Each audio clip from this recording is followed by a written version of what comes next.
Nice. Hey, nice hat. That is. I was gonna wear my hoodie. Prearranged, man. All right. Private text message. Sorry, Knoxy. I just changed it. So you got good hair? You got good hair, Knoxy? What's up? You got a special haircut? Well, so that's the funny part is I was gonna ask everybody on here, obviously besides Morgan, because we know she gets her professionally done. Oh, That's okay. oh, she thought that was gonna be an insult, and it was a compliment, bro. And then Waiting for it. I was just shaking up on her. Oh my god. And Anthony, because I think I remember Anthony saying that his mom cuts his hair. Yeah, She does.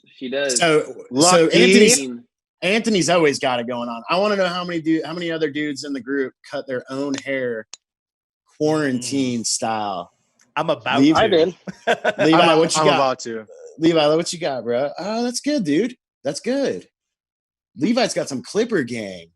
David P, what do you? It's what'd getting you a little do, bit floofy. Dude, I'm not doing too bad. Unleash the beast, bro.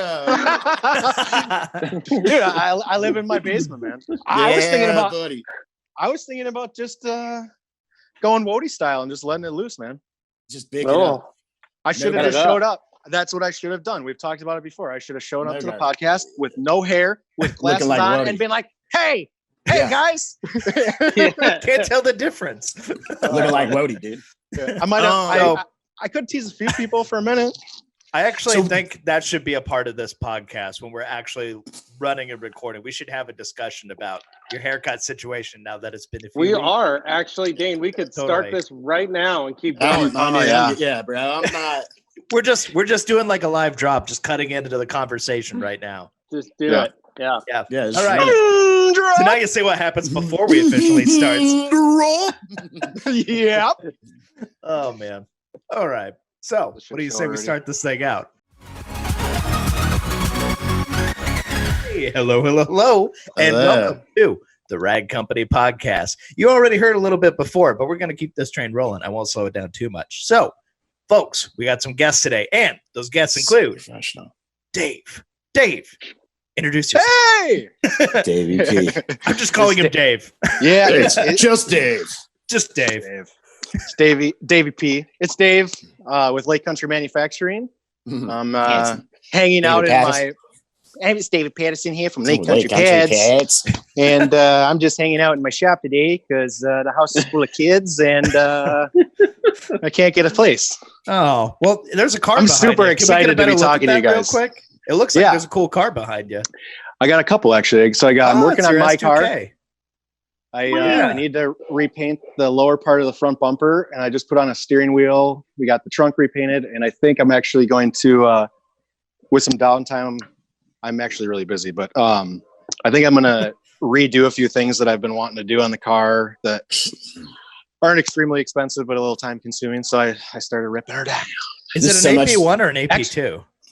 All right. So it's an AP1, but Okay. it's got the full J's kit on it. And then it's got an AP2 transmission in it, but it still has the factory motor. And then I have a friend's car that has been over here. Nothing crazy. He's a friend of mine, actually, the guy that collects all those right-hand drive cars. So the guy that's been importing those, okay. he likes a lot of different stuff. And this is one of the earlier Boxsters with the factory hardtop and stuff. And As I say, for the Not- taillights, it looks like an early one. But yeah, the hardtop is kind of rare on those. yeah, it's kind of one of those cars that some people don't like. They've grown on me through the years, and I actually kind of like them now. They weren't a car that I was a big fan of in the past, but Sure. this is a low mileage early model one, and he just collects all sorts of different stuff. He likes Alphas, he likes Audi stuff, likes Porsche stuff, and obviously he's a huge Honda guy since that's the majority of his collection.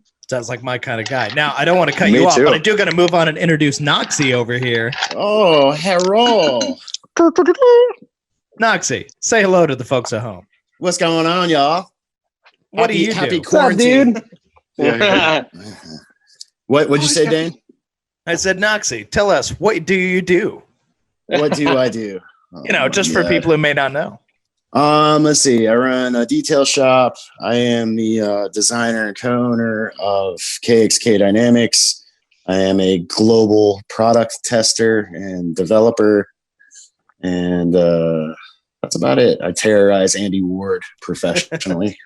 who couldn't make it today, but we'll get him on here one way or another eventually. Yeah. It'll happen.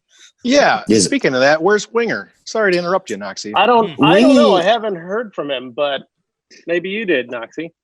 Nah, I mean, I think Winger is I probably. talked to him last night.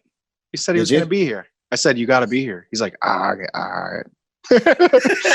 I said, do you see Dude. your messages? And Bro, he probably is either hunkered down, in the house, eating, chicken wings and grilled cheese Sammys, Yeah. or he's sanding something that cost a lot of money somewhere. yeah. It's and Wodie's. I mean, I don't know if a lot of y'all know, but he runs the aesthetic department at Porsche South Orlando. Yep.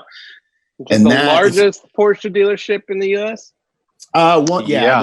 I believe so. So I've been there personally. I know a couple other people have too, but like, you can sit there and say like, oh yeah, it's a $40 million facility like all day long, and like it's hard to kind of fathom that until you're in there. And that place is just so Unreal. next level legit, dude. Like, yeah, they've got stainless steel inlaid lifts that look like the tile on the floor, so like you legit never would know until someone hits a button and then it starts coming out of the ground. The sales like lobby area is 3 levels. And just to give you an idea, this is what made me like, just okay, this place is fancy in my mind, is they pump this like lovely fragrance through the air conditioning. And it just makes you want to get, whoa, hold on, Levi, who is that, bro? This is Sherlock. He, he's been sitting next to me on my bed, and Sherlock. you just need to say hello. Sherlock, He's Sherlock disappearing. there in a little Evaporating. Mountain Dew. Keeps vanishing. But yeah, bro, they put this just absurdly lovely fragrance through the air conditioning ducts. So it makes you want to do 2 things: either immediately get butt naked and pop open a 6-pack of snack pack chocolate pudding cups, or Don't need a second option.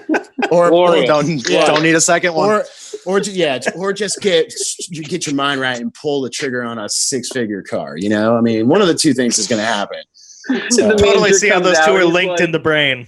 They're both Yeah, bro. very It's rational decisions. Yeah. There's nothing quite like snack being- packs all over the place. This is Bro, a there's mess. nothing- there's nothing quite like being, you're in the nude, dude. So like you're sitting down in a chair thinking like you're all your work is done here, and you've got like how like the little foil wrapper has a little bit of pudding on it too. Yeah, we gotta lick If you're that. if you're a professional, you get that before you dive in the cup, right? But in a So frenzy setting, that's part of my morning routine when I give my kids their yogurt cups. this is the Is reason I why pull me it. and Levi are It's the homeboys, dad dude. tax. The dad tax. The lid and I is hand for them me. their That's tax. right. Let me get Yep. a little taste of this to make sure that it's good. Yep. A lot of But- times it's different too. It's like a whole new Oh, thing. for sure. Well, But, like, there's just a cotton little candy It's different. like that flavor. slight aluminum flavor. Oh, for sure. There is. But like, if you're a savage, bro, if you're from the old school, bro, like you're used to, chewing on things you probably shouldn't, So like that little aluminum flavor, like you're like, it's all good, keep it moving. But like, back to what I was saying, like if you're in a moment like that, dude, and you've got this fragrance coming through the air conditioning and you're in the nude, dude, you're in your normal birthday suit element, right? And you've got a 6-pack of snack pack pudding cups in front of you, you're going to go into Can't some sort deny of it. like, you're going to go into some Yep. sort of like mental journey, and there, bro, you might get up out of a chair and, one of those little foil wrappers are stuck in your butt cheek, bro. Like you don't even know where you are. And like, there's just True. a shoved True. mess. It's for Yep. real. I'm right there with you, Knoxy. Well, and Right you there wake with up you. 6 hours later and you don't know what happened, but Yeah, there's a you new come car out of next to you're you. So, comatose. You got 2 cups right here. You're like empty, Okay. of course. Okay. What happened? It was- last night?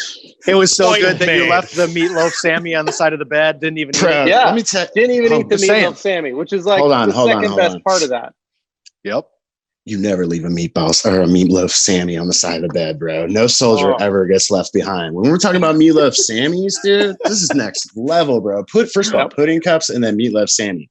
Especially like a Two little of my bit of favorite barbecue. things in the entire world. Well documented. Me and Levi are Meatloaf brothers is my from another number mother. one last meal. Yeah. If I'm Yeah. given a choice, it's meatloaf. 100%. So you're doing time, My right? mother-in-law actually made me. So you're doing time. You're doing time. Dude. You're doing Always time.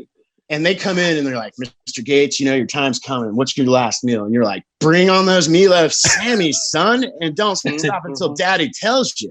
Yep. 100%. I'm submitting this video to the court as evidence that the quarantine is getting to people. Yeah. Pretty soon you're gonna see a tiger cub come out. Sherlock. Bro, I was on that series a hot minute ago, dude, and I have, especially like in quarantine times, how you kind of like lose your noodle a little bit, dude. You start thinking about some pretty weird stuff. At least I do. I know. I mean, I'm already thinking about weird stuff, so then lock me up. Now I'm like. Anyway, but bro, I'm not even joking, Davey P. I almost hit you up like not too long ago, bro, and being like, hey, let's go halvesies on a tiger, bro. So $2,000, maybe it's $1,000 each. I just don't want to take that. I would buy it, but I don't want to take like all the hit. You know what I'm saying? So I'm just like, let me bring in my homeboy so we can troll together. Dude, I think I hit that series maybe like a day before it blew up because I literally crashed out at like 2 a.m. and I see it come up on my Netflix and I'm like, the trailer starts playing. Like, what is this? Yeah, I couldn't go to bed. That was the whole point. So then it started. Just 7 hours gone. Yeah. Oh, it's got you, bro. You watch the trailer, you're done. You're done. You watch the trailer, you're like, okay, somebody get this straight. I love that there's like a new anti-hype movement though, where people are like, I'm not watching it. I'm better than that. Yeah, I don't get it. Dude. People like it, therefore I'm not going to watch it. Those are the same people. Nobody's forcing you. Yeah, those are the same people that have some conspiracy theory about breathing oxygen, dude. You know what I'm saying? Like, it's just one of those. It's a bad time like, for that. Bro, you watch that trailer, and as a grown man, you sit here and you try to tell me that is not the best trailer you've ever seen in your life, dude. You've got 3 dudes getting married, rednecks, guns, blowing stuff up, a murder trial or indictment, lots of drugs, and then we'll just casually throw in 1,200 tigers at this dude's spot, bro. Literally running around like wild cattle, bro. I was just like, oh my god. My favorite my favorite and saddest scenes were all those tigers in the cage, like hungry, like mobbing. Circle. They're doing that circle. It's like a mosh. Scary. They were, dude. Dane knows exactly what I'm talking about. That scene, I was just like, what? And they're all like muddy and mad because they have to eat Walmart meat. I feel them though. Like Walmart meat makes me mad too, man. Like if you're eating that Walmart meat, bro, you probably got a little chip on your shoulder. I would. I'd be mad, bro. So I just like how there's such a little amount of actual like discussion of drugs, but that there's a lot of drugs. The first thought was I was like, there's not a single person here that's not smoking meth. Like, my favorite was the amount of teeth one of his husbands was losing over the course of that 5 years. Yeah, for sure, bro. Apparently that guy got new teeth. Every other interview he had like no teeth, then he'd have like 10 teeth, then he'd have like 3 teeth, then he'd have like 6 teeth. Yeah. And that's how you determine the chronology.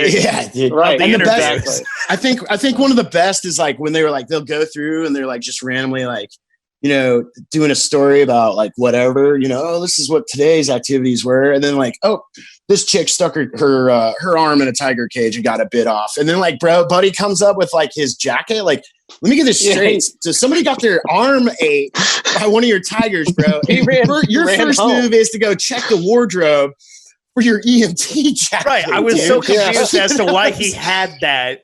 Unless it was like a prop that was just already ready to go. You can't, no, dude. You just gotta, you gotta just like accept it with Joe Exotic, bro. Like he's just got it. Seriously, he was headed back to his trailer to grab his EMT jacket. Literally what he did. I've got something for this. I'll be there in a second. And then like on top of that, like, they'll be like telling the story and then they just like randomly like flash like the picture of all 3 of them, like with no shirts on, like married or like taking like glamour shots together, like no shirts, like rednecky tattoos all over. You know what I'm saying? Like that show was amazing. Yeah. Anyway, back to it, bro. Yeah, I wanted to buy a tiger. Yeah, so I think we've established now that if you had access to one right now, it'd already be in your house. So, dude, without a doubt. Well, Dane's laughing because he's got the Jaguar. yeah, I got my big hat. I'm happy. I for sure considered it. How bad would it be, dude? I Just didn't. Walking You down looked your and said that There's looks like a tiger on the looks for leash, me. Yeah. Well, I was like, man, Dane, you know, there's a lot of X types that need rescued. You know, if you look on Facebook Marketplace, they're pennies on the dollar. The only X type I would buy is that wagon. You could have a fleet of X type Jags just in your yard, in your backyard, just hanging out. Man. You can pick them up for like $1,000 a piece. It'd be so maybe sad. less, 500. That'd be one of those. You know, you could start your own big cat rescue. There it Great. is. Really great. These are sad cats. Yeah, you're like these were neglected. They've been, as you can see, their interiors were damaged. Their paint was not taken care of. These poor cats deserved a better choice. Like an old school Jaguar sanctuary. Yeah. Dane, the most adorable detailer to ever walk the lands. My truck of choice is terrible, cheap Craigslist cars. So yeah. Oh, dude, I feel you, bro. I blow through cars like it's my job, and it's an addiction. It really is because everything's impressive. Like the lineup you've had. Well, and it's one of those deals too where you're like, you know, it's a whole new like little project, right? So you've got some dudes that are just like in love with their cars, like to no end, like will harm other human beings for their car, i.e. Anthony. And it's just this one, and it's not going anywhere. But they just like one little thing, like, oh, I changed, you know, the dial LEDs, and I made a whole 10-minute video about it. Yeah, you know, which is rad because like having that much like dedication to one thing is cool. You know, the craziest part is there's an audience for that somehow. Oh, huge! Yeah, that's great. But then like then there's dudes like me. They're just like, you know, like I buy a car and as soon as I pull it in the driveway, I'm like, I'm fucking bored with this thing already. Like I'm already looking for another one. That's a sickness. Do you still have the X5? Yeah. Okay. By the way, what's the deal with that X5 for the people who are listening? Because it's not a normal X5. No, so this is my. Damn, Dane, you put me on blast, bro. So, dude, I want to talk cars with you guys. That's what I feel like this episode's going to be. It's going to be a car talking episode. Yeah. Just fun, goofy. We're trying not to talk about all that stuff going on outside because we've done that a bunch already. We've covered it. I feel it. I'm down, dude. So let's see. This is my fifth BMW, fourth or fifth BMW.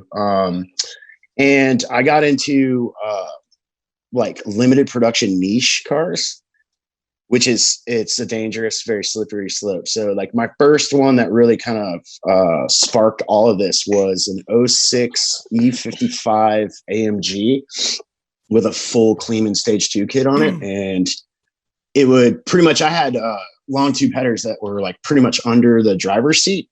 So when I revved it, it would shake, like rattle rocks on the ground. Oh, so that was the massage feature, was just revving it. Oh, dude, it was ridiculous. Like the drone in that car would make a grown man vomit like all day long. It was so gnarly. And then do you still have that car? Because I swear we saw it. No, dog. No. So this is the other one. Oh, yeah, this story's crazy. So I was doing like 120 down 75, which is a highway in Atlanta. One night, it is what it is. And this person, you know, they switched lanes on the freeway with like no indicator. So at that speed, like you're just trying to keep the car from, you know, getting more like this. And dude, by the grace of God, like I hit the shoulder. I got all the way across because I was all the way in the far left lane, you know, the fast lane. And, you know, I just put the car in park, dude, and just sat there. And I was like, all right, you know, when I was 4, you know, I did this one thing. And then, you know, when I was 7, I did this one thing. Like my whole life just like flashed.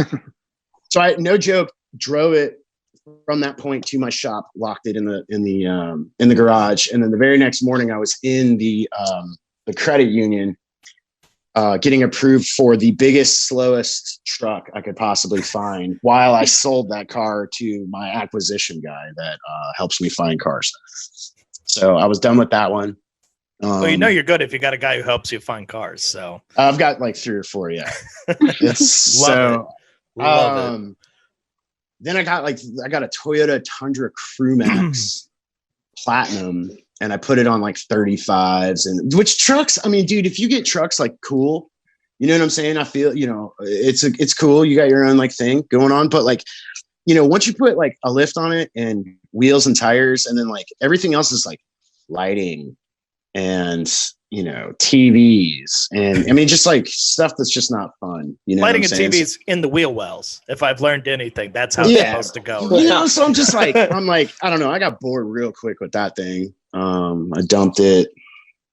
Anyway, long story short, I went through like 3 or 4 more cars after that, and then I just like I would be haunted by this AMG, like letting it go. And the dude that bought it, actually, it was funny. He took the time to like private message me.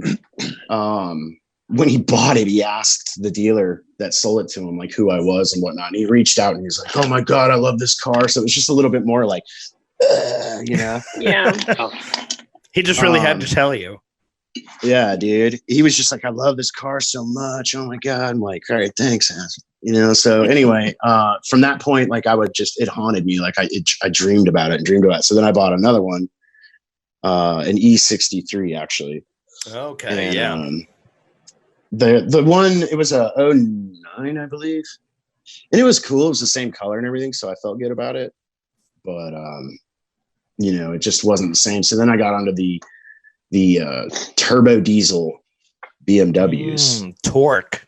Yeah. Yeah. And it's really it's funny because a lot of people are like, "Yeah, man, horsepower, and like I had let's see, it's a 2012 X5. I bought it.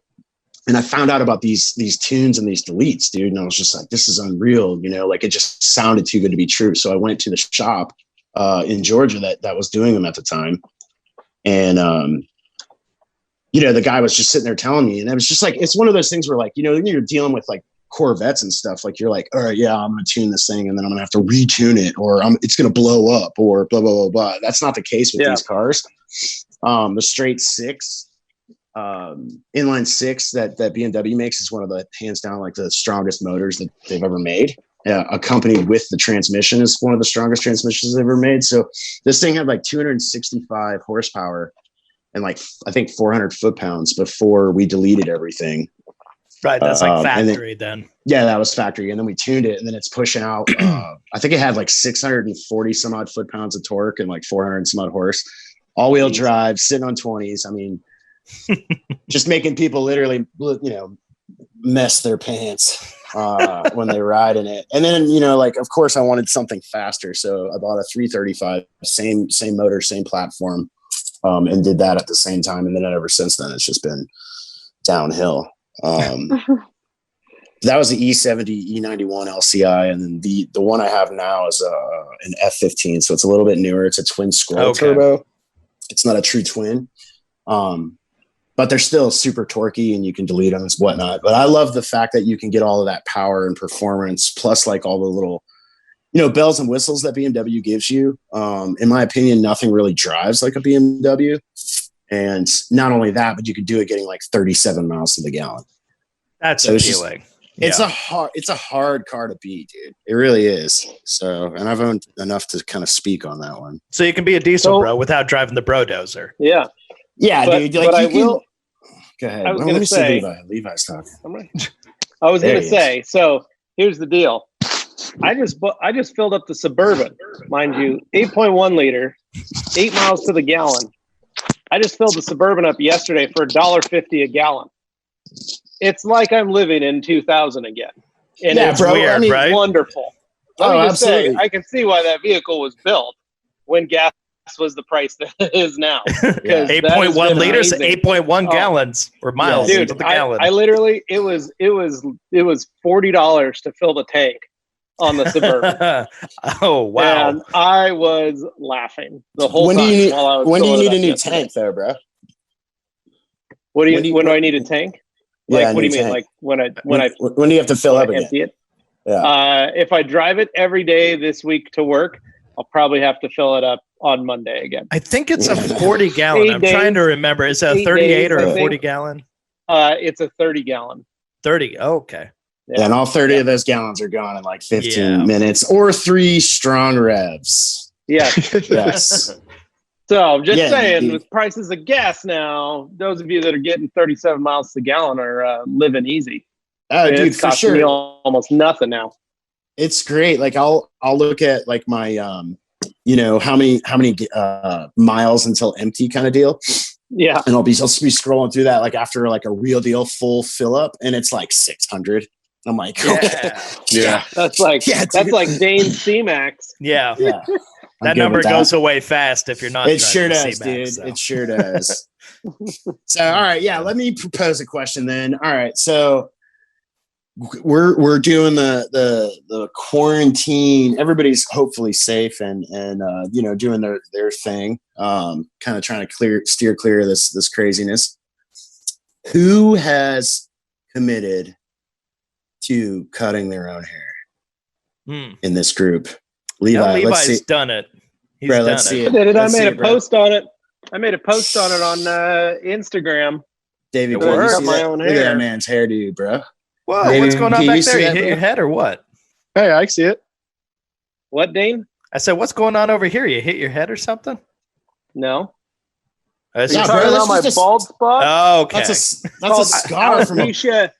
That's a bar fight areata, scar, bro. Well, that's why I said it's like you hit your head because normally the hair doesn't grow back there. No, so remember we came back from SEMA, and then I cut my hair, and I had this spot here, right? And I told and brought it up to everybody. So this is alopecia areata. It's caused by stress. So I also have it on my neck here, a little bald spot there, and so it's just random. It just randomly hits your body, and that's why I grew a beard. It's because the first time it wasn't on my face. So in a long time. So that's why. But it's just random. It's a flare up. It happens. It disappears, and then all of a sudden hair grows again. That's crazy. So it usually lasts about 6 to 8 months, and then that goes away, and another spot will pop up, or it will just all go away for a little while. But a lot of it's mostly caused by stress. So it would be great if you could choose where you didn't want the hair to grow again. Oh man, how amazing would that be? I'd be like here, right down here. Dude, I'd be like right here. Oh yeah. Hit me a couple patches on the tops. Yeah. Tired of shaving. So. Well, what about the rest of you? With what? Haircuts? Bald spots. Yeah. Is that what you're asking? Oh. I was going to say, bro, I don't know. I could do a search. Haircuts. What about let me see the rest of your bald spots. Yeah. Davey P, what you got? Good, thanks. I'm thinking about just going straight bald. I thought about it. I mean, we were talking before. I should have shaved it completely and showed up as Wody. Absolutely, dude. Those glasses are working for you, though, dude. I'm not even gonna lie. Like no other grown man on this, no other grown man on this podcast right now would be willing to do said thing except for Knoxy. I'm just gonna tell you now, bro. You're a beautiful man, bro.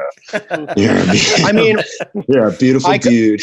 I could pull the old school and just go straight down the middle. Ooh, yeah. Like, just leave like the horseshoe, like only go a little ways back. Oh, that would be amazing. Yeah. I'm drawing a blank. Who had that haircut? Like it was like electronic. Well, it's a very middle management kind of. Yeah, if you could just give us one gem before you take it all the way down Andy Ward style, and that's just the ultimate Caucasian Mr. T haircut. Bro. Yeah. Give us a Mr. T, dude. Yeah, I think gotta have it. It's necessary. It is absolutely at this point in life. I think the world needs it. So everybody watching this, you're welcome. At this point, it might not come back, so I better do a few things with it. Bro. Yeah, bro. Make sure to get some good pictures too. You know what I'm saying? So like you back in the day. Yeah, I don't have the bald spots, but honestly, from being home, like I quit eating a lot of bread back last year. Dude, yeah, that hasn't worked hard. so well. Yeah, it hasn't worked so well being home a lot, and I've just been slacking, and I get kind of similar issues where I'll get really, really dry skin, but it happens in the same spots every single time. And it's usually if I'm eating too much bread. I don't know if it's exactly gluten or if it's other grain or wheat related stuff, but either way, It totally messes with me. Part of getting older. Just one of those weird things now. So did anybody else Happens cut their quick. own hair? Nobody? What's that? What? Nobody no, else they cut didn't their cut own their hair? hairs. I did. No. I lost it. So I went just now. I went full on last of the Mohicans. Oh, you just did like a big L there, I like just it, like yeah. back and down. Yeah. I just straight up did Last of the Mohicans. I give 0. I'm done, dude. Yeah, like I'm this close to busting out War Paint. Beautiful movie, Oh, one of my man. favorites. Oh, good for stuff. sure, dude. Beautifully shot movie. Let me go ahead and tell you, if you don't know nothing about Daniel Day-Lewis, you need to, because that's hands down. I mean, that guy's like a savant, a secret savant, because you never really know what's good until he drops one on you. Like Gangs in New York. I ended up buying that. I bought Last of the Mohicans on Blu-ray just so that I could watch it in my theater and all of the 4K glory, those flowing scenes and all that good stuff. Dude, you're such an artist with your words, dude.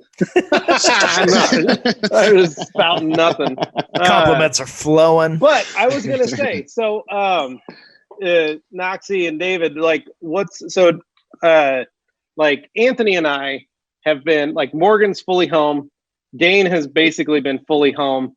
Anthony and I are working 50-50. So we're home in the mornings and then at work in the afternoons. We've been putting together the studio and we've been helping out processing orders and stuff.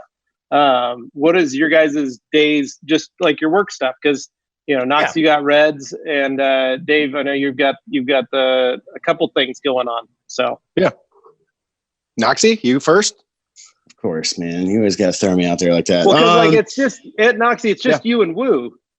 Yeah, so it's me and Wu-Tang, and we both there's a bunch of people like in the industry that I see that are like kind of trying to capitalize on this with interior stuff, which I personally don't even want to get into that right now. I feel like that's just one of those deals where you're putting yourself at risk, and I understand you got to feed yourself, so it is what it is.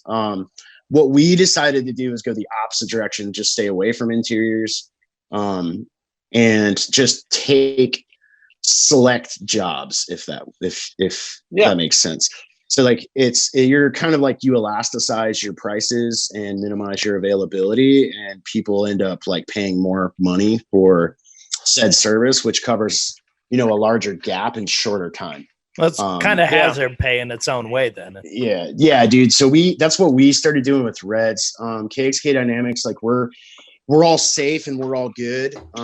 So any actual production has kind of slowed down as far as like our fabrication abilities, but that's okay because everybody else is slow too. And then as far as like product testing, I think I've only got like 2 or 3 projects going right now, which aren't like a dire emergency, so that's good.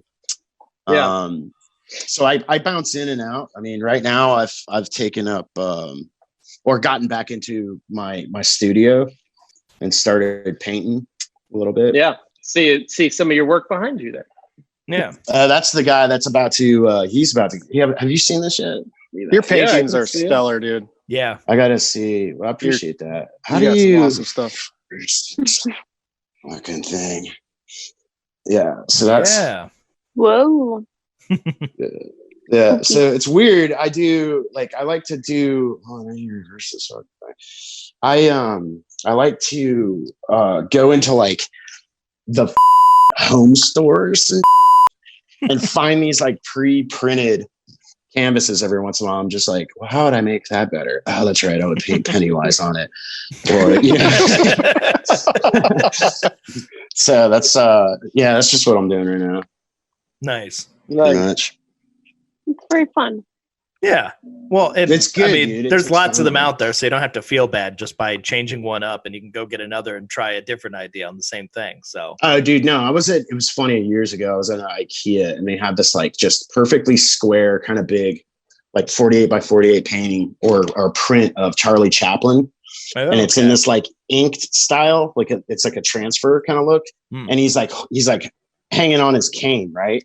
And I pick it up, and I think for the person I was with at the time, it's like, what are you gonna do with that? Like, that's not your style. I'm like, yeah, bro, okay. So I get home, and literally at the bottom of his cane, all I did was paint an axe with like blood around it. Finished. We're good.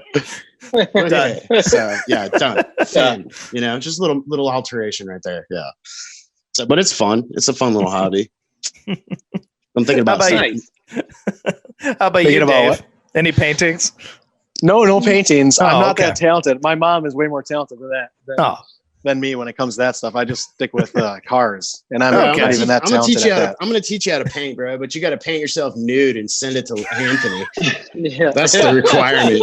I mean, there's no shame. There's no shame in my game. I'm all about it as long as Anthony will take it. Yeah. So Davey P, what have you been doing? I've been late. Please, God, Dave, what are you doing? It's challenging because I feel like anything that I say is just so boring. Levi, that transition was epic, dude. So not that it needs to be exciting. What are you doing? Yeah, it doesn't. Not that it needs to be exciting, but I just don't know how anything's interesting after what you just heard. Right. I'm laying low. Podcast. Yeah, that everyone prudish is gone. We'll just move on from here. Yeah. Anthony, let me ask. Well done. Go ahead, Dave. Finish what you're saying. I just wanted to ask Anthony because I'm looking at what he looks like right now, and bro, you just look like you're looking at scenery or something, bro. Like you're looking at you might be having like the stock exchange like above your head, like you're reading stocks or something. Like what's going on, bro? What are you looking at, dude? No, there's you got that Stevie Wonder thing going on, bro. There's a couple like ad pages on my thing that keep cycling through different banners. Well, I have the rag company up on the website, and it cycles through like our banner stuff. So basically, I'm kind of like, oh, that's a nice picture. So. Just admiring the views. But as you can see behind me, I have a beautiful Civic behind me. I don't know if you can see that there as well. Man. It's a beautiful sunset shot, of a YouTuber. Point to it for us again. Hashtag EK Life. No, just point to it, Anthony. Let's see. Let's have you point to it. Watch Anthony's arm disappear. Oh no, it didn't do it. Of course, the one time it didn't do it, dude. Anyway, all right. Yeah, no. So, anyways, that's pretty much what's been going on over on this neck of the woods with me in front of my my computer. Yep. All right, Dave. Now, what are you talking about? I'm in. All right. So I haven't been doing anything. I've been laying low. Lake Country is still operating. They were running. Most of the office is working from home, and we have things in place for our smaller crew. We're not running at full capacity, but everything's been going okay so far. So we are operating. I've got I don't know. I've been laying low for a number of reasons. One, because I'm very thankful and grateful that I'm working right now and that I'm working safe. And I know a lot of other people aren't. So I like to joke around a lot, and so I've been talking to Knoxy, and I've been talking to other friends on the phone, but I think that it's hard to joke around and feel like exactly what you're projecting on social media and stuff like that. And I have a lot of friends that are hurting right now. Yeah. So to be honest with you, I want to be blasting memes and joking around and trying to make good light of it, but not everybody can really think about it like that right now. So it's made me really quiet, to be honest with you. And just trying to, check on, people when I have time. Unfortunately, or fortunately, one of the two, both, I'm probably busy enough with things that are unrelated to business. If the sales stopped, essentially, I mean, things would change, but for what I have kind of in front of me and workload, I'd probably be busy for a couple months. So I'm actually a little bit overwhelmed still. I have a lot of stuff. It has helped to kind of organize and get a lot of things situated and kind of cut back on the traveling, which I was already kind of planning on. I think we all kind of enjoyed that a little bit. It's been kind of nice. Yeah, having a break. It's been nice to let my immune system and my body feel normal, just because the traveling, let's say even if you travel once a month or once every other month, and when you're doing some of these bigger trips, it just feels like you're constantly moving. And you never feel like you get a chance to catch up. Yeah, really, it does. And so I haven't had enough time to like really maybe appreciate and experience a lot of things that maybe some other people are, because I'm so busy. But I've enjoyed being home with the family. My wife's working from home too.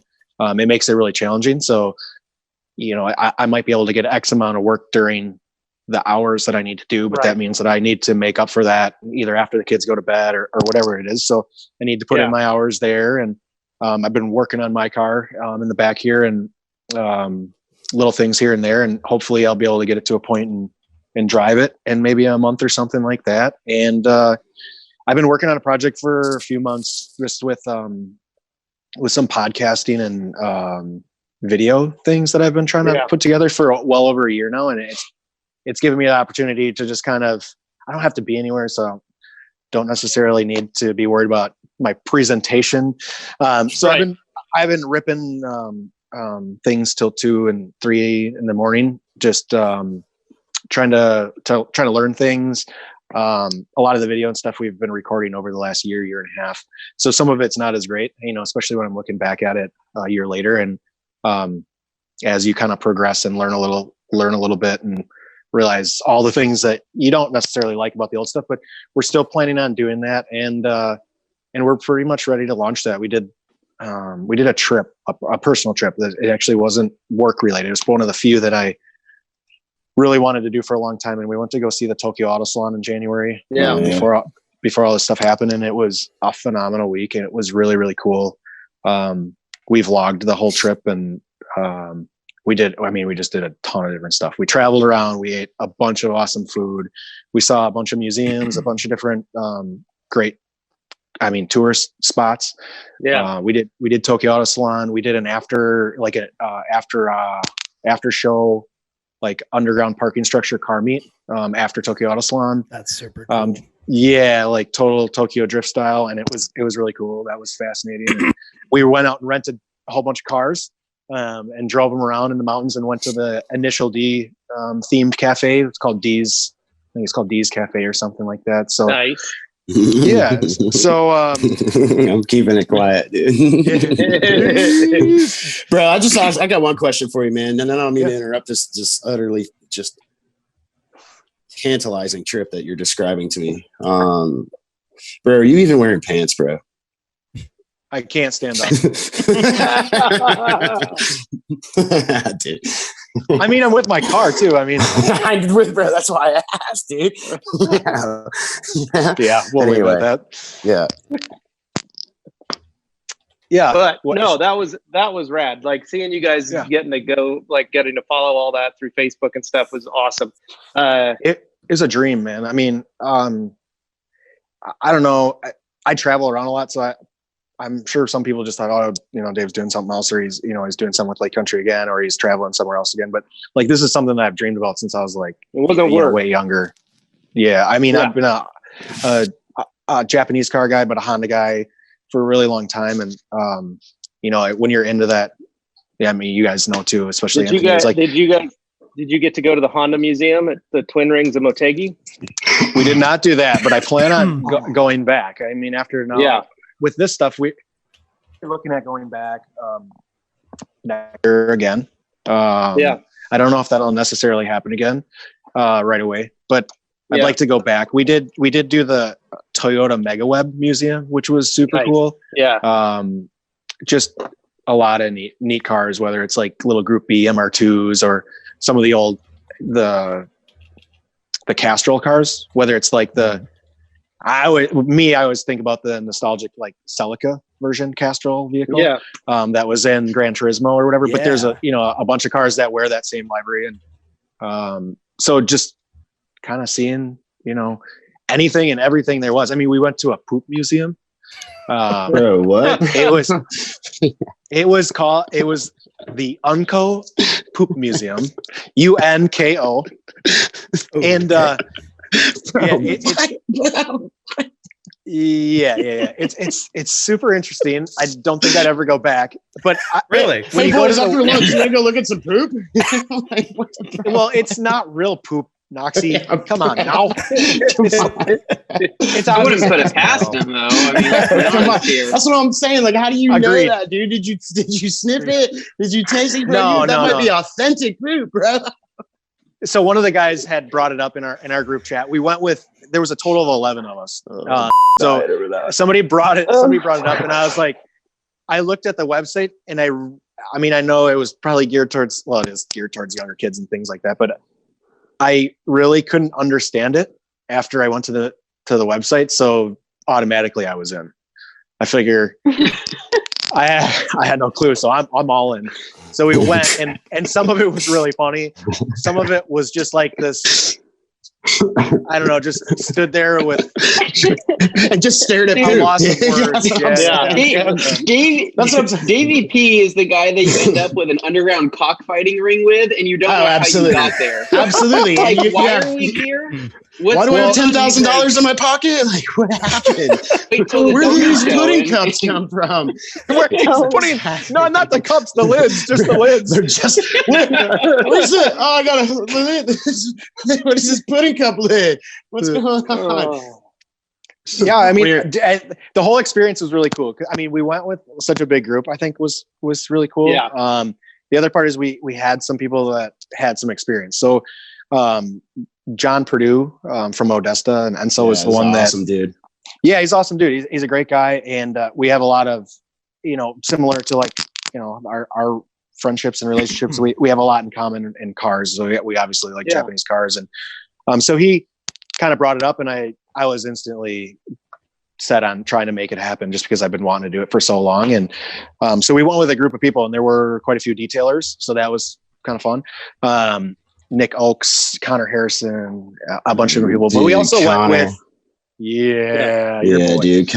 Connor's the best. Yeah, he's my detailing man candy. Bro, hold on, bro. He's a good friend. Yeah, good friend. But either way, so we went with other YouTubers too. So we went with a guy named Richard Seidlitz, I believe is how you pronounce his last name. And he's Red Pants LOL. He's an Aston Martin guy. We went with Dustin Worrells from the original Mischief series, which was really cool. He just did a thing on VinWiki, a bunch of video series. But John goes to Japan regularly. Obviously, Modesta is based in Japan. Richard had been to Japan a few other times, and we also had one of their friends and a woman that I'm looking these guys up. So I just found Red Pants, and who's the other person? It's Mischief TV. It originally, so you got to check out the VinWiki series, like, because he kind of talks about it essentially. But if you remember back when Fast and Furious started, which is really funny because I'm actually in the same age range as him, so I remember all this stuff. But it's one of those things where it was so many years ago that I just totally and media changed. I totally disconnected. So we were hanging out the whole time, and I didn't even really understand who he was, but I totally knew who he was, which was kind of like bizarre for me.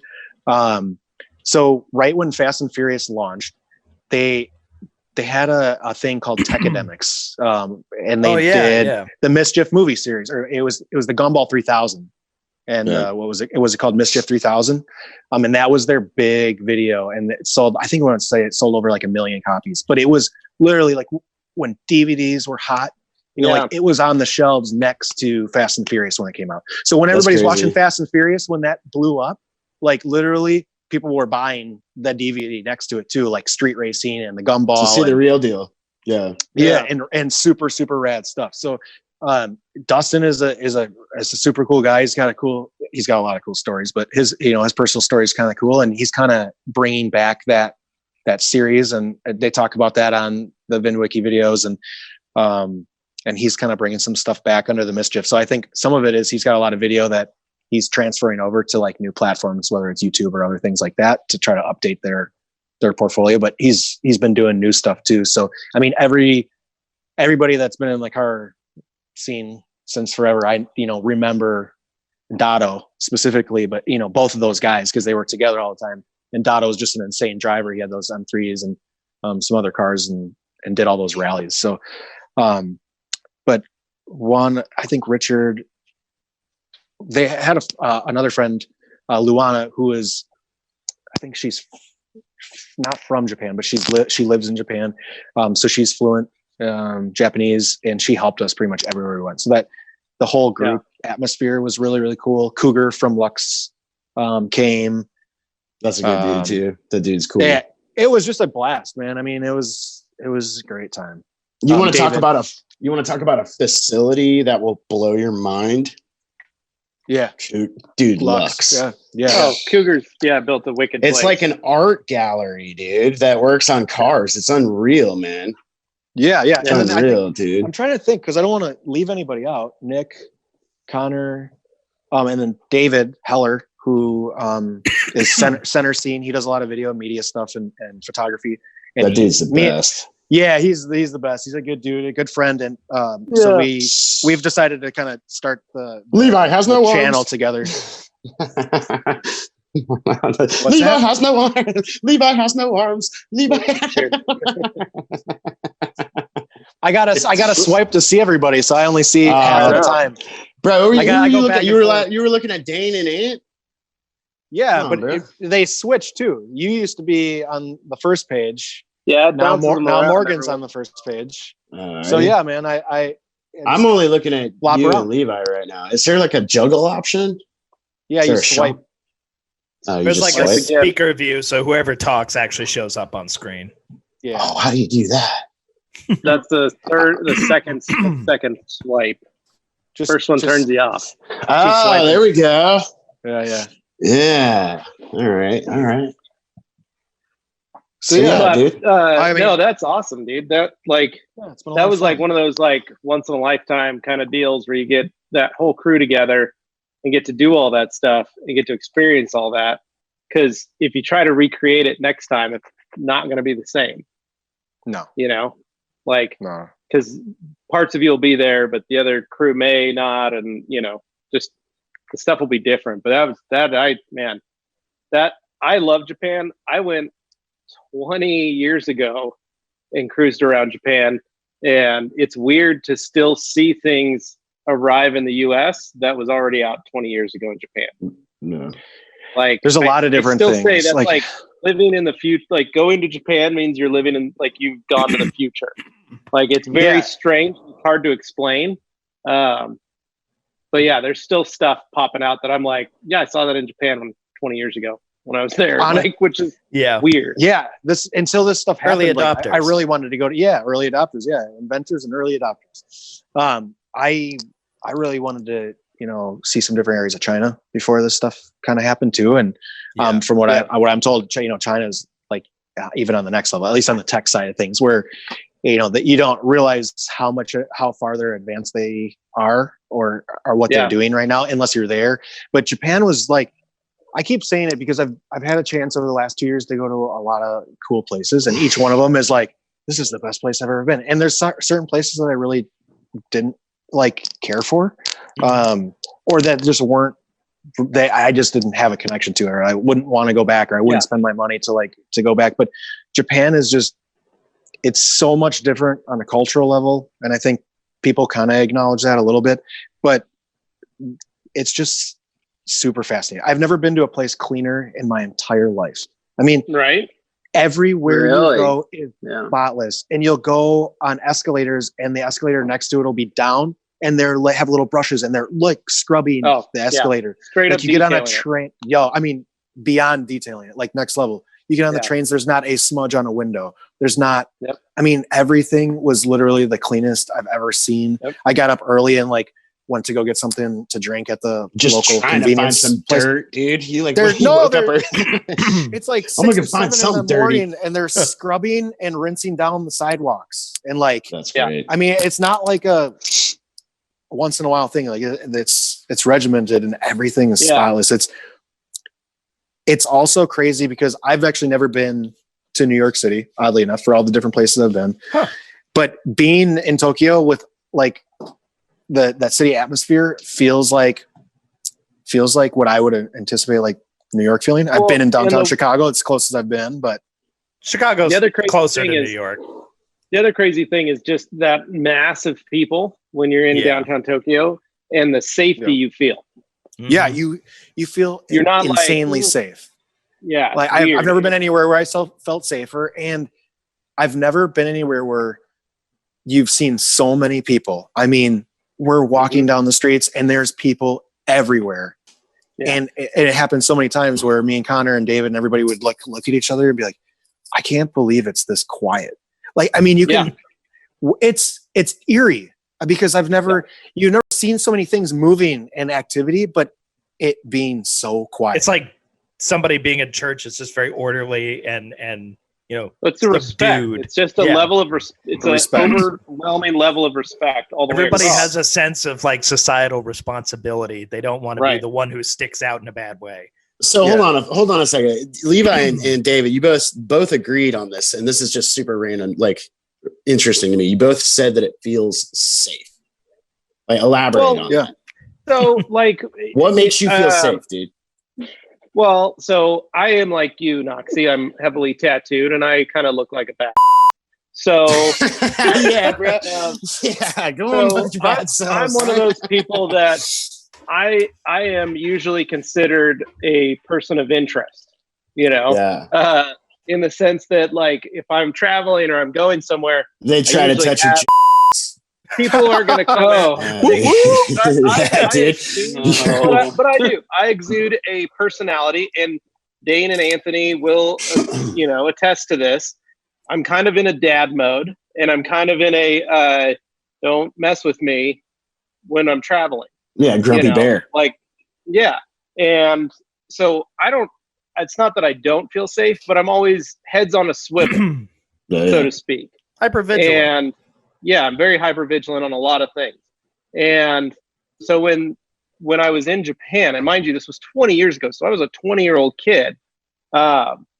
It was the trip prior to that was Mexico.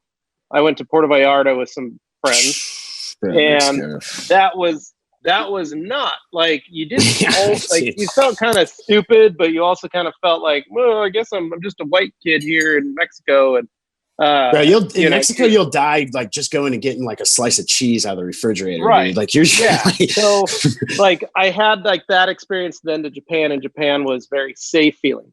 But going as much traveling as I've done over the last like 4 years for the company, I haven't felt that same sense of security that I felt in Japan 20 years ago. What was it though, dude? Like what made you feel safe? Just because it's clean? It feels like, okay, so I feel like when I'm home and I'm cruising around downtown Boise at 2 a.m, I'm not worried about anything in Boise because it's my home city, it's my town. Like I know the level of crime. Like I'm not worried about that. And it was that same feeling in the middle of a populated city going like, I could be on my street in my neighborhood right now, and my house could be behind me, and I know I'm that feeling of safety because you're on your property kind of deal where you're like, but I felt that surrounded by tens of thousands of people in a very heavily, populated metropolitan area. It was very strange. I suspect a part of it is probably you feel like if anything were to happen, you can trust that one of the many people around you would actually help and like say something and stop a pickpocket or whatever, kind of scenario. I don't feel that. I didn't feel that, Dane, when we're like cruising around Heathrow Airport in the morning. No. Right? That's a very busy airport. Or when we're cruising through Atlanta Airport. Yeah, dude. Yeah, well, let me go ahead and tell you now. You're not safe at Atlanta Airport. You're not. Right. So that's what I'm saying. Like, you don't like. I haven't felt that same way. You know what I mean? I think it's the respect for order or respect for rules, and you genuinely know that the majority of the population honestly does that because you can see it in their day to day. So, like, I mean, I'm not huge and really know everything about Japanese culture, but they're very orderly, if that's the right word. And there's a lot of respect that's handed down. Yeah, I mean. For example, you'll find, alcohol, obviously, but there's not a drug usage or a lot of drug usage from my understanding in Japan. They even ask their citizens to not participate in drug use if they leave the country. So it's that's so bigger than what we have. I don't know how. But it's like it's baked in to the culture. It's given down to like tradition. It's like traditional thing. See, the reason I asked because it's like that was like immediately with me. I have social anxiety, like bad. It flares up like way bad. In like big groups of just like seas of people, like, and that's one of the things that you guys talked about, and then you just immediately talk about it being safe, and I'm like, that's the exact absolute opposite of what I would imagine being safe. Like being in the ocean, like floating around by myself might be one of those things, but not like surrounded by so many of those people. That's why I asked that question, because that just kind of blows my mind. Well, so a good show would be James May in Japan, right, on Amazon.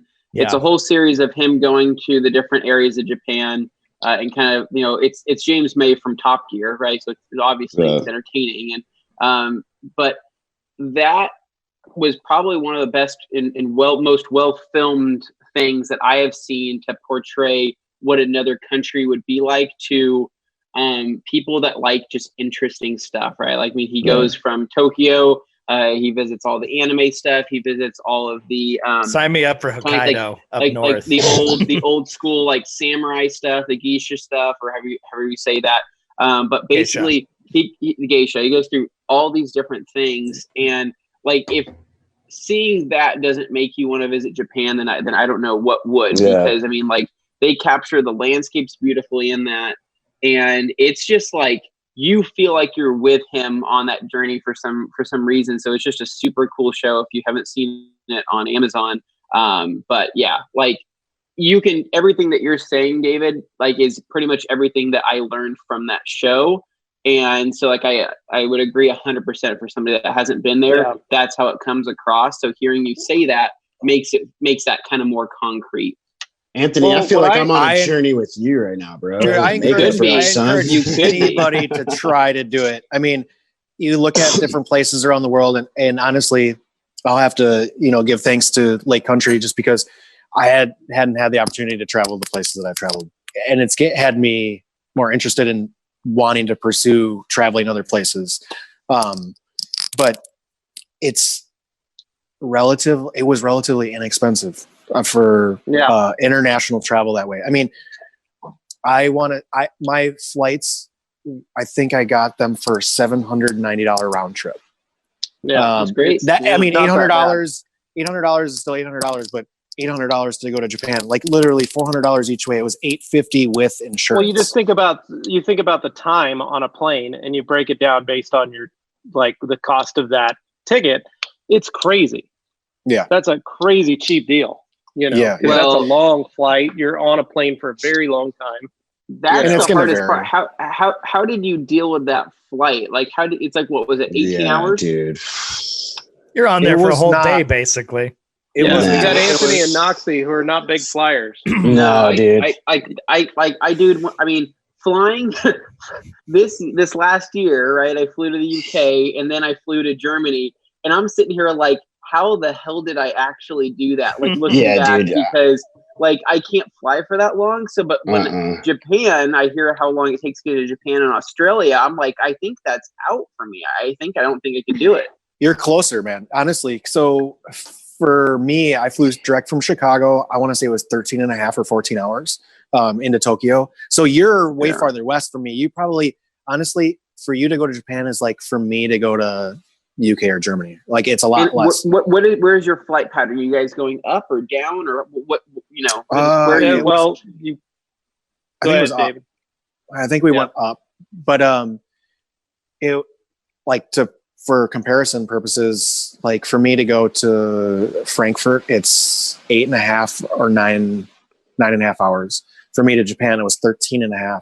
But for me to go to Greece, you can't go direct to Greece. So that flight you have to connect in Germany. To go to Greece was just as long as it was to go to Japan. And then we had I missed the flight. So I ended up sleeping in the Germany airport. So that was a way longer experience than going to Japan. It was actually relatively painless. And I was with I was with David, who was video vlogging the trip with me, and he's the one I partnered with for the In Motion thing, and Connor was there too. So we had a couple of us on the flight together.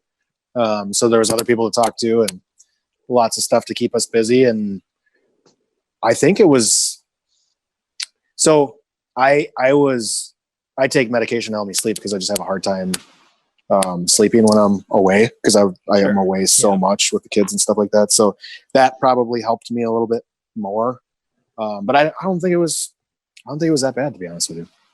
Dude, and Davey P and I have talked about this, like just planning for the future about getting me on a plane, dude. And I'm straight up like, you're gonna need a bear tranquilizer. Just hit me in one of my cheeks and let me just put me in the back, bro. Like I can't thinking about I'm the bear. I just need the tranquilizer. Just a 13-hour flight, dude. No, dude, that gives me the worst anxiety, bro. No, we're gonna get you on one sooner than later.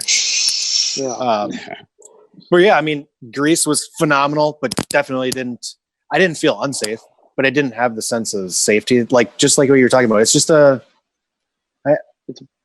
it's just different. Well, and I'll say this, like the beer vending machines on every street corner. Dude, they have vending machines everywhere. Yeah.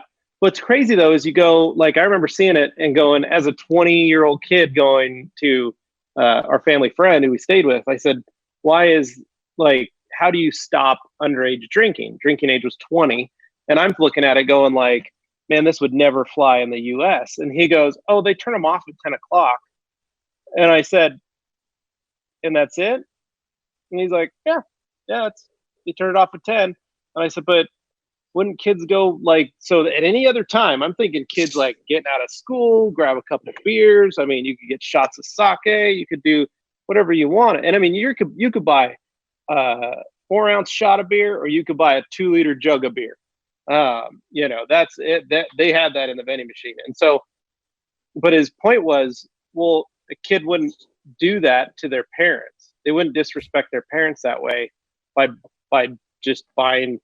And I'm like, that thing's across the street from your house. Like, I lived here, that would have been like, I would have been a wreck at a teenage, like I would have done it just to rebel. But he's like, yeah, no, it's just, that's the culture. They just, it's just Dane could have been born a Japanese boy with how much Catholic guilt he has. He would have been yeah. He would have fit right in. I love the vending machines. The vending machines are great though. Not just, I mean, they got like outside vending machines that have amazing hot and cold beverages, like warm coffees that are good. Just interesting. I mean, it's a whole different world. I mean, the things that they're fascinated with are different. Not only it goes into everything. So there's things that are outside everywhere, like whether they're for sale or whether they're somebody's personal things or whatever it is, which would never fly here. Like even in some of the safer areas, people will just take advantage of it. They take it, they'd steal it or whatever it is. But so that was probably one of the things I noticed too, is anywhere you go, there's stuff outside that you would think anybody would be taking, and it just doesn't happen. Yeah. It's pretty crazy. Mm-hmm. Oh, can't wait to go back for sure. And the cars. Well, yeah, that's the reason. Oh my gosh, dude! It's like RX-7s are like, no offense, Anthony, they're like Honda Civics, like of that same genre, same age range, right? Like let's say 96, 95 to early 2000s, like that. They're literally like a Honda Civic. There's RX-7s everywhere. They're still affordable there. Yeah, they are. Also all types of cool Japanese cars that we all like and everything. I mean,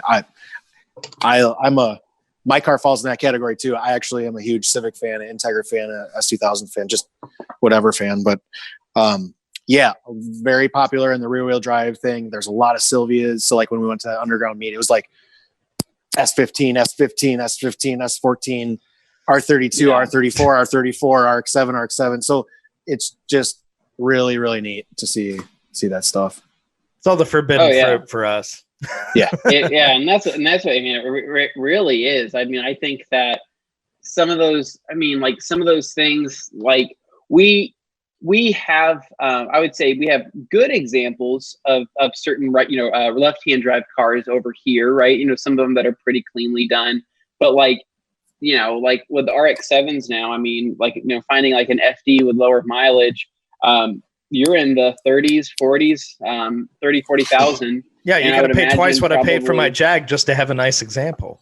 Well, and I would imagine in another couple of years, I'm sure they'll be up in the maybe 60s or 70s, considering that the Supras, left-hand drive Supras, you're now well into the 60 plus on some NA Supras that literally not even turboed. I mean, some of them are automatic, but they have a clean body, so people want them. And so, but I feel like, but that's the thing. The right-hand drive Supras and the right-hand drive RX-7s aren't really that, like, I would say, like, they're still wanted here, but because we know they're more obtainable, it makes us want those less and want the left-hand drive versions more, because we know there's fewer of those examples around here. So it's kind of weird how the whole like forbidden fruit thing works, whereas you put an R34 in front of anybody and they're willing to cut out their kidney for it. And so I rented RX-7, so that it made me definitely want one. I've never been I've always liked RX-7s. I like to look at them, but they've never been something that was super desirable to me. It's a Miata with the hardtop and way more go. The old Wankel. I like the way they look and stuff like that. I just, in the past, obviously the engines are a little bit different and they require a little bit different maintenance or more maintenance. And a lot of people are just less swapping Apex seals, bro. Yeah. But I don't know. I did kind of enjoy driving it. I had a lot of fun. And, but yeah, it's interesting to see what cars are more desirable and what aren't. And yeah, you'd think some of these cars are worth a little bit more money, but they're not pulling as much as US spec cars by any means. And I'm curious, did you see a Mazda Cosmo anywhere? No. Darn. I did not. Okay. I did not. But when you were bringing up the Honda stuff and the different cars, did anybody see the post that Evans Tuning did with the S2000 that has stock motor that put down 950 wheel horse? Whoa. No. Yeah. Whoa. Crazy. Yeah. So like, I don't know. That's bonkers. You could still have a fast Honda. Like, I don't know. Yeah. I feel really stupid being like getting toward, like, I'm 37 and I still like absolutely love Hondas. I started to think about more unobtainable cars or things that maybe fit my age range a little bit more. And then I realized like maybe that'll happen, but I love Hondas. I just love them. And I don't know. I've found more interest in trying to find like niche weird cars, especially because one of my buddies has been importing cars a lot, and I don't know, just playing with different things, and it's kind of it's drawn back the love that I have for it. Give it another 5 years, and I guarantee you that you're not going to be able to find a clean EK 96 to 2000 style Civic. I guarantee you, 5 years. No. I guarantee you that those are going to be extremely wanted. I don't know. They'll probably be long gone before then. Who knows? I have a eBay and sell it into a chic. So my car's Can you imagine that actually happens? The all day oh man, Civic. Yeah, my car's trashed. Mine's too modified. I've deleted stuff and rewired the whole car, and everything's in the fenders, shaved bay. So like my car it'll hold some value, but it's never going to grow like sure. Some of the factory cars are and things like that. So I'm kind of stuck with the modifying of it for the most part. But yeah, I mean, I had so many CRXs. So my first car I ever had when I was 16, which made me start loving Hondas specifically, but was a CRX, and I wish I had a couple of them that I owned. Just because the price is going through the roof on them. It's hard to find ones that are in decent condition without sticking money into, or that aren't modified in a way that you want to kind of go backwards and change a little bit. And, well, I think that they just did a good job with the aesthetics of those cars. I think that they just have a really good timeless look to them, and they don't need all the fancy bits and things like that. I mean, it's kind of funny how good looking some of these cars can be with just a couple key touches.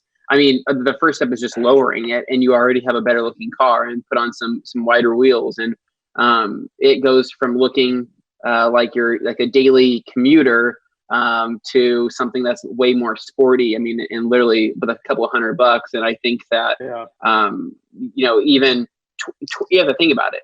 Like my '99 Honda Civic is 21 years old, and it's a car that costs what? How much those things cost? Like I think 17 grand. 10. 10, yeah, something like that. I think maybe if you're looking at SIs, I think EXs were lower. Maybe you're right. I think they were lower than that, because the S2000 when it came out was just over 20, right? So maybe you're right. Maybe if you had like a SI. I seem to remember the S2K being 32K when it came out. Really? Yeah. I might be way off then. That was maybe initially.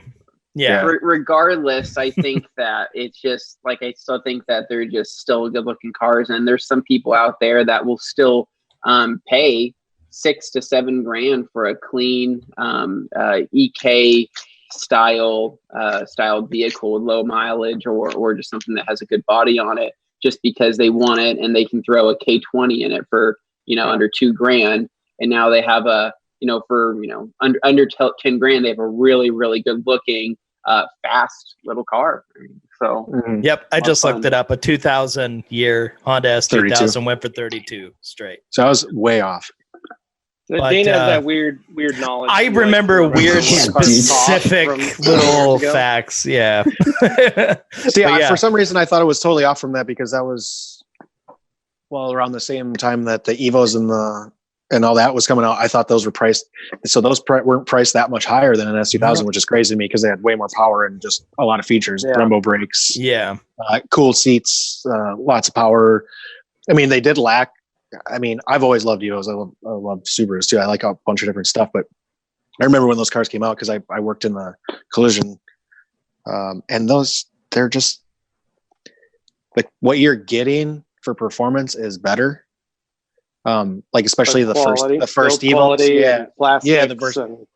first Evos, they a lot, like all the solid colors, they use single stage paints. Like, I don't know, just when you look at the overall quality of the build, like the Honda did it really well. It just didn't have a lot of stuff. So like, I don't know. It's weird to have them in the same price range, especially because people would think the Evo or STI would be just like so much more money, but at the time, I guess they weren't. Well, and anybody who spent any time in the interior of either of those knows, like, you're paying for what's under the hood, not what's in the cab.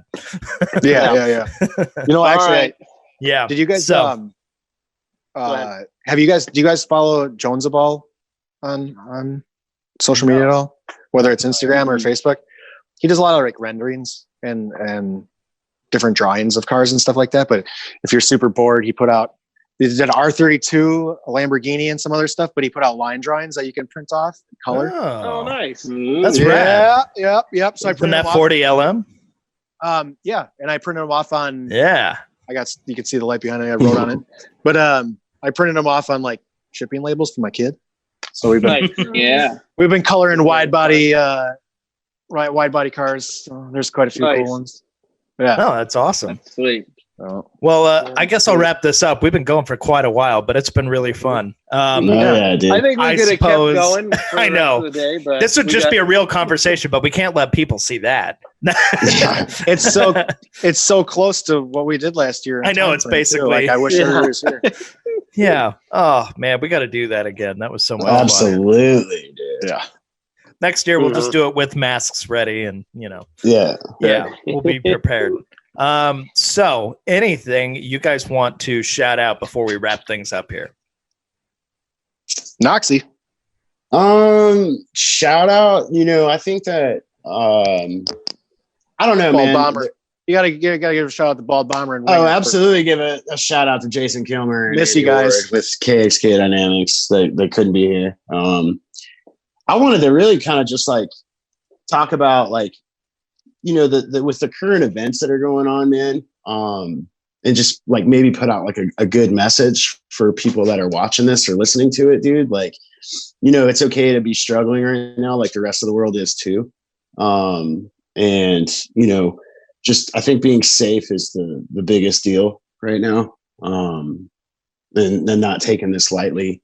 It just sucks knowing that there's a bunch of people that are like potentially going to lose their businesses, or their businesses are struggling or something like that. And really, I guess, it's a lot easier for us to, to help each other kind of like, through tough times than it is to tear each other down, and when I see this like all over social media, it's just like super sad. So, I just wanted to kind of tell everybody that we're all in this situation together. So first instinct should be to help people, not beat them up.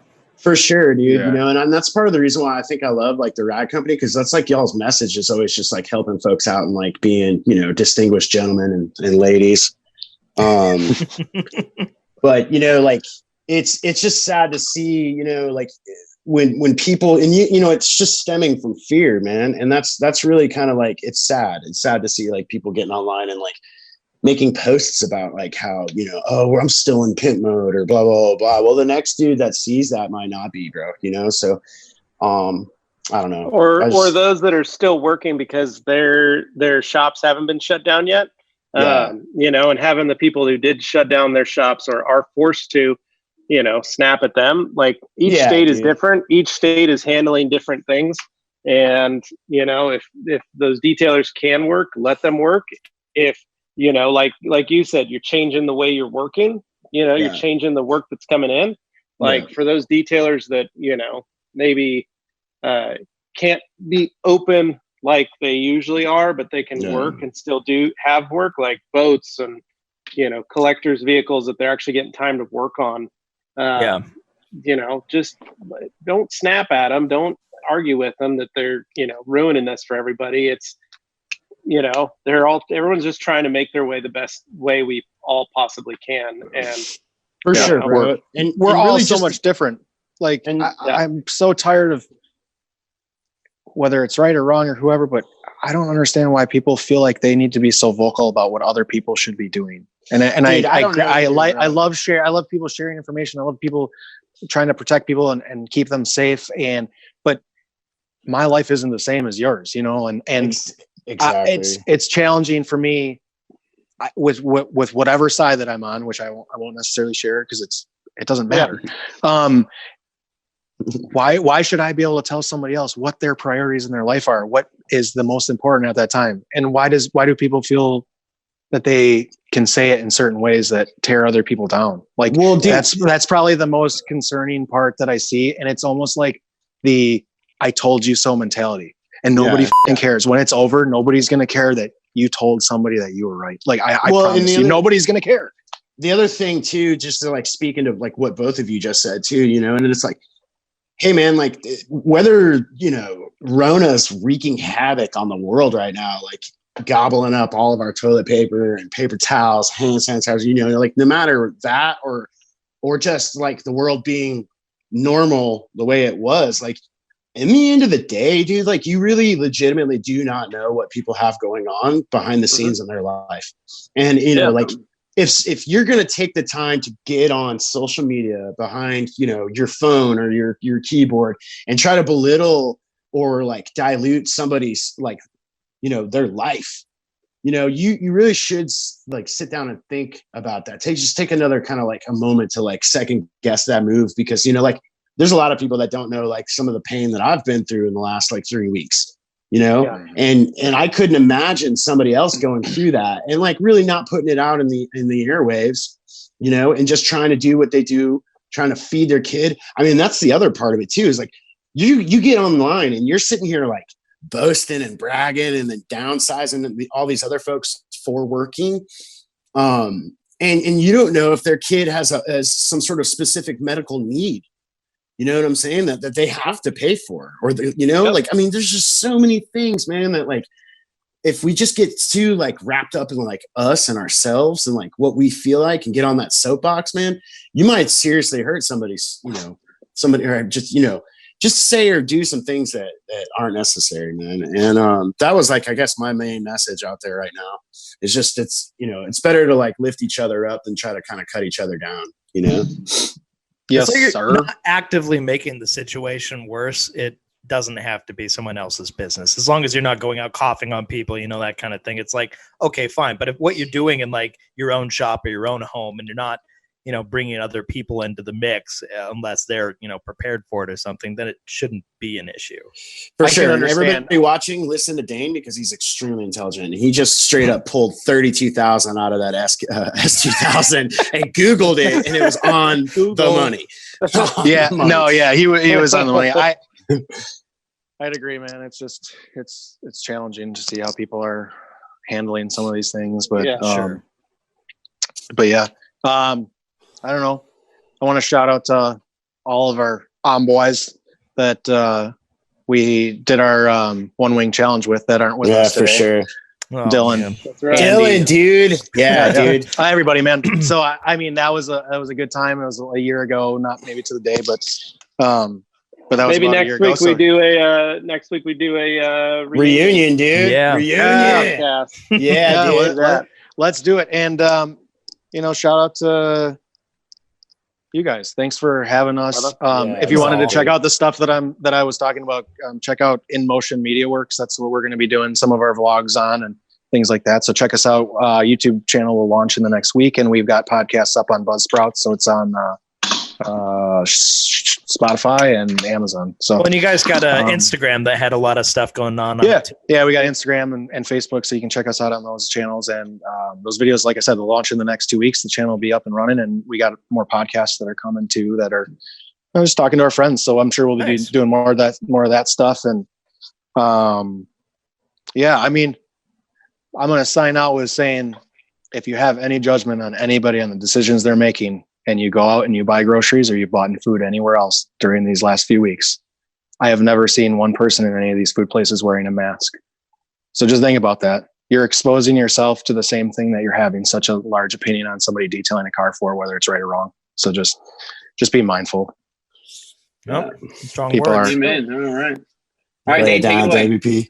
All right, guys, this is me wrapping it up. So thank you so much for being here. We really appreciate having you guys on. I feel bad that we couldn't have more of the team here all at once, but you make compromises where you can, and maybe Jason just got lost out in space. Who knows? But we'll work on that, and maybe next week we can bring in the team with Dylan and Wody and all the guys, and really have like a reunion, kind of. Yeah. That'll be fun. So stay safe, next time. everybody. Stay safe. Yes. Everybody's. Keep your hands clean, wash them, do the regular biz you got to do. And till next time, this is us saying adios. Later. See you, everybody.